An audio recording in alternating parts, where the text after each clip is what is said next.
శాస్త్రాన్ని మనం పాటించాలి. ఎందుకు? ఆ శాస్త్రం ద్వారా మంచే ఉంది, చెడేం లేదు. యావత్ భారతదేశంలో ఎక్కడ చూసుకున్నా సరే, లేదు ప్రపంచవ్యాప్తంగా ఎక్కడ చూసుకున్నా సరే, డోరు ఏ డైరెక్షన్లో పెట్టాలో ఆ డైరెక్షన్లో మాత్రమే పెట్టారు. 80% లేదా 90%. ఎందుకంటే రాంగ్ డైరెక్షన్లో ఎటువంటి డోరు కూడా పెట్టలేదు. మీకు ఉదాహరణకి చెప్పాలంటే, డోరు ఎప్పుడైనా సరే సెంటర్ లేదా తూర్పు ఈశాన్యంగా పెడతారు. ఇక్కడ కానీ ఇక్కడ కానీ తూర్పు ఆగ్నేయంగా ఏ హోటల్కైనా, అపార్ట్మెంట్కైనా, లేదా గృహ నిర్మాణానికి సంబంధించి అయినా ఏ షెడ్డుకైనా సరే పెట్టరు. అదే శాస్త్రము.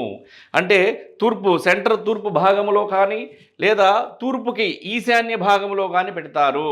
మరి శాస్త్రాన్ని పాటించకపోతే మరి ఆ డైరెక్షన్లో మాత్రమే సింహద్వారాలు కానీ, లేదంటే డోర్లు కానీ ఎందుకు పెడుతున్నారు?